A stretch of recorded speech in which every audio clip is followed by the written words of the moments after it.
안녕하십니까. 경북대 철학과 임승택이라고 합니다. 오늘 저는 불교적 소통 담론의 모색이라고 하는 제목으로 강의를 진행하겠습니다. 제가 속해 있는 경북대 철학과 BK 사업팀의 연구 주제가 갈등과 소통이 되겠습니다. 그래서 제가 이제 제 전공 분야에 맞춰서 불교에서는 갈등이란 문제를 어떻게 보고 또한 이를 해결하기 위한 어떤 소통의 방법은 어떻게 모색하고 있는가 하는 부분에 이제 맞춰서 강의를 하게 됐습니다. 일단은 우리가 이제 갈등이라고 하는 문제와 소통이 어떻게 연결이 되는가 이 부분을 말씀드리고자 하는 건데요. 인간은 누구나가 다 소통을 통해서 인간으로서의 어떤 자기 정체성을 가지면서 생활을 하고 있습니다. 그리고 바로 이 소통이야말로 이제 인간을 인간이게 하는 과정이다, 이렇게 말씀드릴 수 있겠습니다. 소통에 대한 일반적 정의로는 이런 언급이 있어요. 생물체들이 이제 기호를 통해서 서로 정보나 메시지를 전달하고 수신해서 공통된 의미를 수립하고 나아가서 서로 행동에 영향을 미치는 과정 및 행동이다, 이렇게 이제 일반적으로 논의가 되고 있습니다.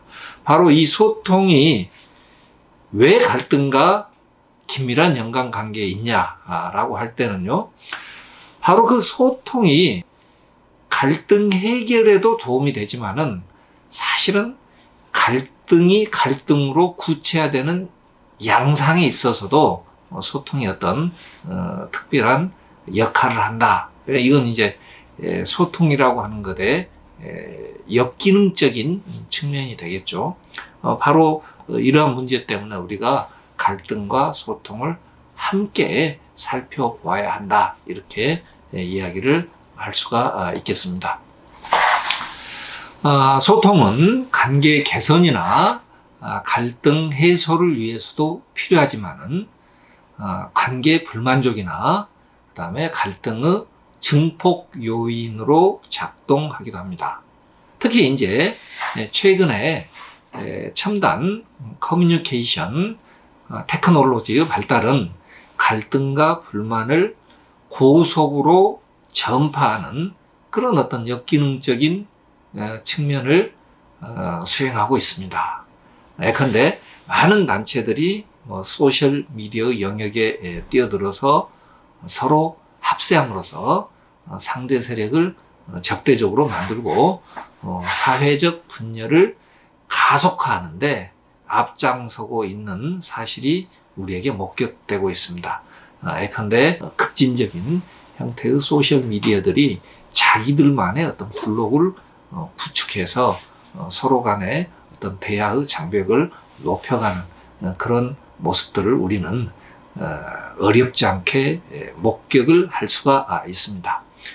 따라서 이제 한국 사회의 경우에는 특히 바로 그러한 갈등으로 인해 빚어지는 어떤 사회 비용을 줄이고 건전한 사회를 만들어 나가기 위한 소통 담론이 더욱더 절실히 필요하다, 이렇게 말씀드릴 수 있겠습니다. 이제 한국은 그 갈등 수준에서 세계 제1위로 지금 나타나고 있습니다. 예컨대 영국 그 킹스 컬리지에서 입소스라고 하는 그 조사 기관에 의뢰한 연구 보고서에 따르면 한국은 빈부격차, 그 다음에 지지정당, 그 다음에 정치 이념 등의 7개 항목에서 불명예스럽게도 세계 1위를 차지했고, 이러한 유사한 결과는 2018년에 조사한 결과에서도 거의 유사한 양상으로 나타났고, 또한 국내 연구에 의해서도 특히 이제 2021년 정경련 자료에서도 한국은 OECD 소속 30개국 나라 중에서 이제 갈등 수준은 최상이지만은 갈등에 대한 관리 능력은 27번째, 거의 최하위 수준에 머무는 것으로 그렇게 조사가 됐습니다.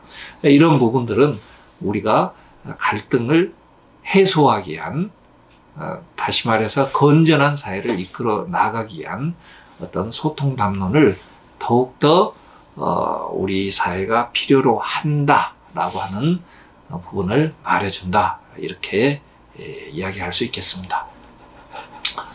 갈등에 대해서는 여러 이제 연구자들이 많은 논의를 이미 해왔습니다. 갈등에는 합당한 이유를 지닌 갈등이 있고, 혹은 문제는 뭐냐면은 그 합당한 이유를 지닌 이제 그런 갈등에 대해서는요, 갈등을 우리가 직면에 있다고 하는 사실을 인지하고, 그런 갈등을 하나의 사회 변화의 어떤 동인으로서 인정하면서 그걸 건전하게 풀어나가는 방법이 강구가 돼야겠죠. 문제는 또 합당한 근거와 이유를 지닌 갈등이 있는가 하면은 그렇지 못한 갈등, 다시 말해서 객관적인 근거가 존재하지 않는 그런 유형들의 갈등들도 존재한다는 겁니다. 예컨대 우리가 이제 어떤 입증되지 않은 문제들을 가지고 여러 가지 논의를 벌이면서 거기에 이제 매몰되어 가지고 이게 본말이 전도된 형태로 규명해야 될 문제는 사실 중요하지 않은 채 감정적인 문제만 굉장히 고양돼서 소통이 불가능한 그러한 상황들에 처하는 경우가 있습니다.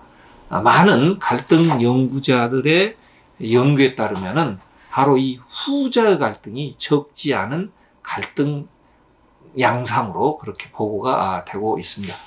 그런 경우에는 어떤 그 갈등 해결 양상 또한 합당한 이유와 근거를 지닌 갈등과는 전혀 다른 차원에서, 그러니까 합당한 이유와 근거를 지닌 갈등에 대해서는 거기에 맞는 합리적인 대처와 해결 방안을 모색해야겠지만은, 합당하지 않은 혹은 객관적인 근거와 이유가 분명하지 않은 갈등에 대해서는 이제 설득이나 회피, 심지어는 침묵의 방법까지 고려될 수 있다라고 하는 방법들을 우리가 이제 생각해 볼 수 있고요. 바로 그런 측면들이 동서양의 어떤 고전에서는 이게 이제 이미 많이 언급이 되어 있고, 특히 이제 제가 전공을 하는 불교의 경우에는요, 바로 그러한 객관적인 근거가 존재하지 않는 갈등에 대해서는 그것을 정식적인 문제로 상정하는 자체가 갈등을 고착화시키는 그런 악영향이 있을 수 있기 때문에, 그러한 부류의 갈등들에 대해서는 붓다가 무기라고 하는 침묵의 방법으로서 이게 대처한 경우도 있다 하는 부분을 말씀드리고 싶습니다.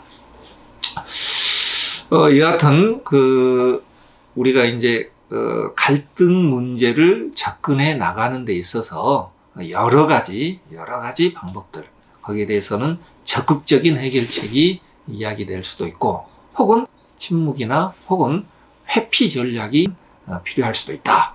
바로 그런 어떤 다양한 갈등에 대한 접근 사례들을 제가 여러분들, 그러니까 불교의 사례를 통해서, 본 강좌의 이름이 불교적 갈등 소통 담론의 모색인데요.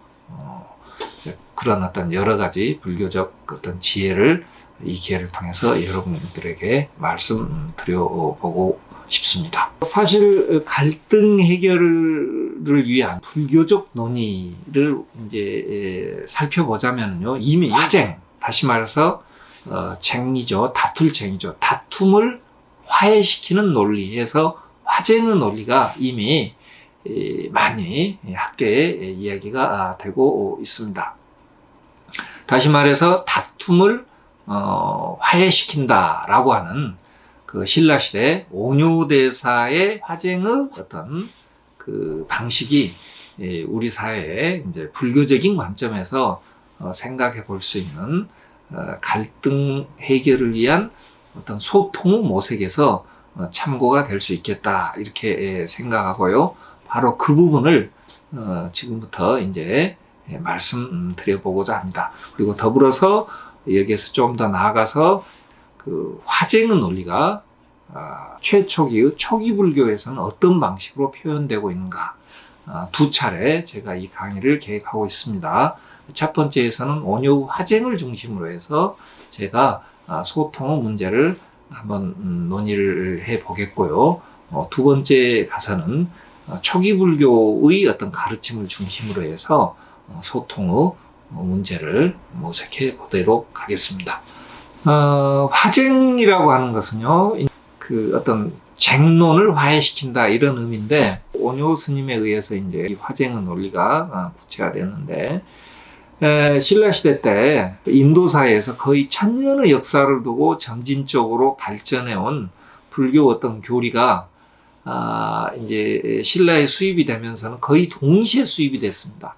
다시 말해서 인도사회에서는 초기 불교, 부파 불교, 그 다음에 대승불교, 대승불교에서도 이제 중간불교, 유식불교 이런 여러 유형의 사상들이 점진적으로 어떤 시대적 순서에 따라서 발전해 나가는 그런 어떤 과정이 있었던 반면에 신라에 이르러서는 그런 어떤 점진적인 발전 과정이 생략된 채 인도에서 논의되었던 여러 논의가 한꺼번에 이제 도입이 된 겁니다. 그래서 각각의 어떤 부파 간의 혹은 정파 간의 논의들이 굉장히 어떤 대립적인 어떤 구도로서 역사적 맥락이 사상되면서 빠지면서 이제 한꺼번에 수입됐기 때문에 이들을 어떤 관점에서 조화롭게 소통을 시키느냐, 이런 어떤 그 과제가 이제 신라 불교에 주어졌고,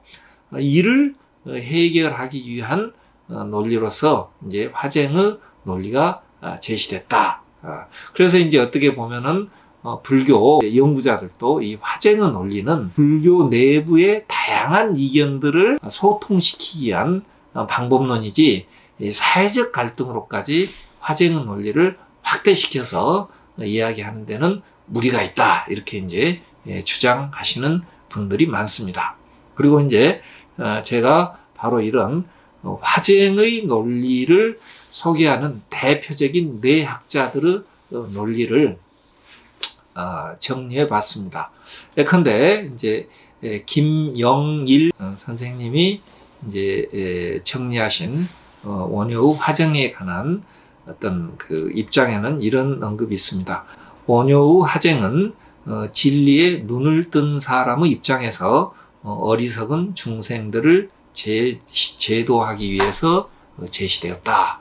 따라서 원효와 같이 진리를 깨달은 사람만이 비로소 화쟁을 할 수 있으며, 화쟁의 논리를 일상에 적용하기란 어렵다, 이런 입장이었어요. 역시 이제 그 온효 사상을 다루는 어떤 전문가의 어떤 입장에서 이런 언급이 나왔기 때문에 이 부분에 대해서도 온효를 바라보는 하나의 시각으로 인정해야 될 것 같습니다.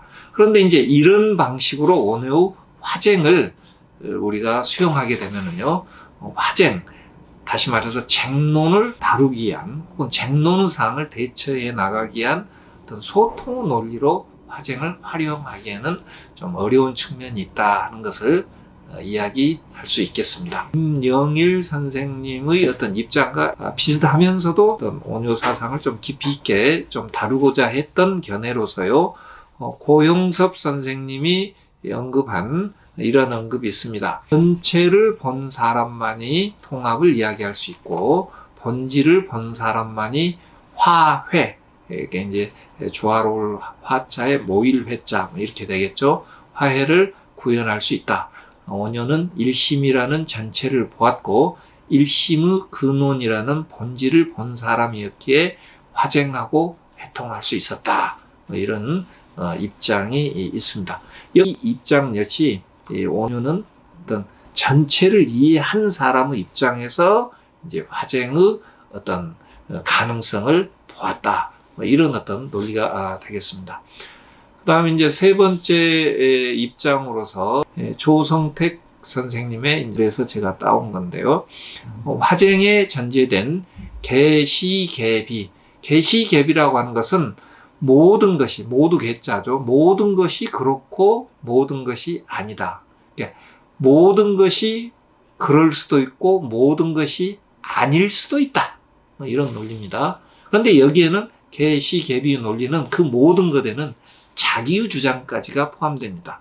다시 말해서 전체를 바라보는 이 주체 혹은 전체를 바라보는 원효 자신의 입장까지 여기에는 포함될 수가 있습니다. 자, 조성택 선생이 이제 써놓은 글로 다시 돌아가겠습니다. 화쟁에 전제된 개시개비의 논리는 자신의 신념과 확신조차도 다른 사람의 검토와 비판에 개방되어야 한다는 것이다. 이것은 자종 중심의 포괄주의적 해통 방식과 다르다. 어떻게 보면은 앞서 제가 소개했던 고영섭 선생님의 입장이 이제 제가 보기에는 그렇습니다. 여기에 좀 포함시킬 수 있지 않겠는가? 제 입장에서는 그렇게 이해가 됩니다. 화쟁이란, 자, 조성택 선생님의 입장으로 다시 돌아가서요. 화쟁이란 관찰자 혹은 제3자 관점의 이론이 아니며 쟁론의 상황에서는 화자 자신 또한 장님이라는 것을 전제하고 있는 참여적 실천이다. 이렇게 이제 이야기하고 있습니다. 그래서 이제 조성택 선생님의 경우는 화쟁의 논리에서 포인트를 개시개비의 논리에 두고 있고, 그 개시개비의 논리다라고 하는 것은 뭐죠?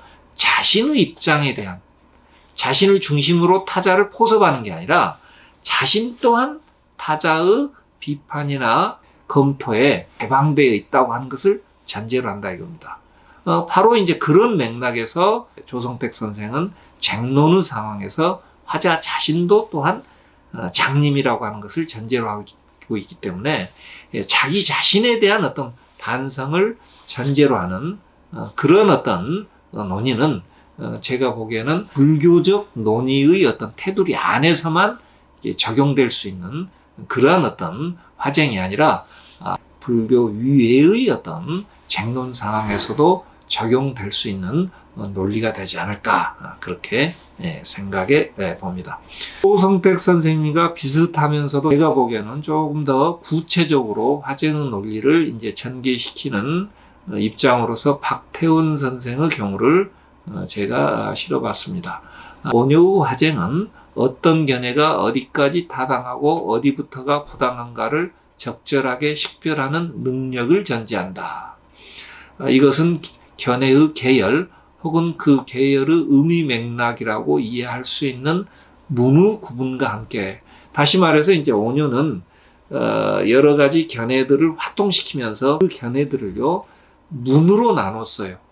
그리고 10가지 유형의 문해서 신문화쟁이라고 하는 형태로 구체적으로 드러냈다 이겁니다. 그래서 각각의 주장들이 나름의 어떤 일리가 있다. 그런데 그 나름의 일리라고 하는 그 일리를 특정한 이제 계열의 어떤 방식으로 문으로서 묶어내면서 각자의 어떤 차이를 종합적으로 비교할 수 있도록 하는 그런 장치를 썼다. 이런 이제 논리를 펴서 원효 화쟁을 언급하고 계십니다. 자, 문의 구분과 함께 그것에 의거하여 일리를 포섭하고 통섭적으로 수행해 나가는 문의 구별과 그에 의한 화쟁으로 구체화된다. 이런 이제 원효 화쟁을 이런 식으로 문의 구분에 의한 화쟁이다라고 하는 형태로 더 구체화시키고 있습니다. 그러면서 바로 이것이 수반되지 않은 개시개비, 다시 말해서 모든 것이 옳을 수도 있고 모든 것이 그를 수도 있다라고 하는 것은 바로 이제 문의 구분을 통해서 더욱더 구체적으로 의미 맥락이 논의가 될 수 있고, 바로 그러한 문의 구분이 전제되지 않고 개시개비를 우리가 전면적으로 수용하게 된다고 하는 것은 어떻게 보면은 좀 공허한 논리가 될 수 있다라고 하는 부분을 지적하고 있습니다. 바로 이러한 방식으로 4가지 관점들이 있습니다. 근데 이제 제 입장을 여기서 말씀드리자면요, 첫 번째 두 입장은 어떻게 보면 불교 내부의 어떤 쟁론 상황에는 적용될 수 있지만은 바로 이런 어떤 해석법을 사회적인 어떤 갈등 상황으로 확대해서 해석하기에는 좀 어려운 측면이 있지 않나 싶습니다. 반면에 마지막 두 가지 입장, 다시 말해서 조성택 선생과 박태원 선생은 자기 자신에 대한 검토와 비판까지를 전제한 화쟁의 논리가 되기 때문에 바로 이것은 이제 불교 위에의 어떤 갈등이나 쟁론의 상황에서도 적용될 수 있는 의의를 지닐 수 있다. 이게 이제 제 관점입니다. 바로 이 부분이요. 다시 말해서 이제 그 불교 위의 상황에서도 화쟁의 논리가 적용될 수 있다. 바로 이 부분이 저는 이제 초기 불교에서 가르친 무화설과 연결고리를 가질 수 있다 하는 입장입니다. 바로 이 부분이 제 강의의 어떤 본론적인 측면이고, 모든 것이 옳을 수도 있고 모든 것이 그릴 수도 있다라고 하는 부분은요, 바로 그 모든 것에는 자기 자신마저도 포함되고 자신의 생각이나 확신 혹은 경험에 대한 어떤 인신론적 비판과도 연결될 수 있고, 그걸 곧 이제 붓다는 무하다 이렇게 표현을 했습니다. 그래서 초기 불교 그 부처님의 주요 가르침 중에 이제 가장 불교만의 어떤 고유한 특색 있는 가르침이 이제 무아의 가르침으로 그렇게 정리가 되는데요. 그것은 자신의 경험이나 확신마저도 믿지 말라.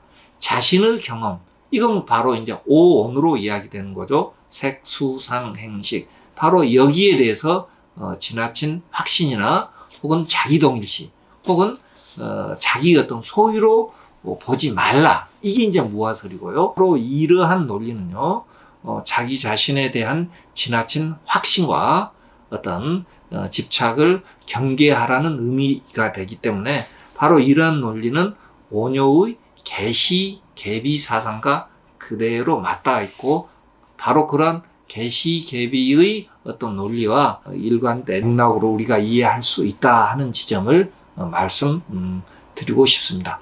바로 이러한 무화설에 관해서는요, 이어지는 강의에서 더 구체적으로 말씀을 듣도록 하겠습니다.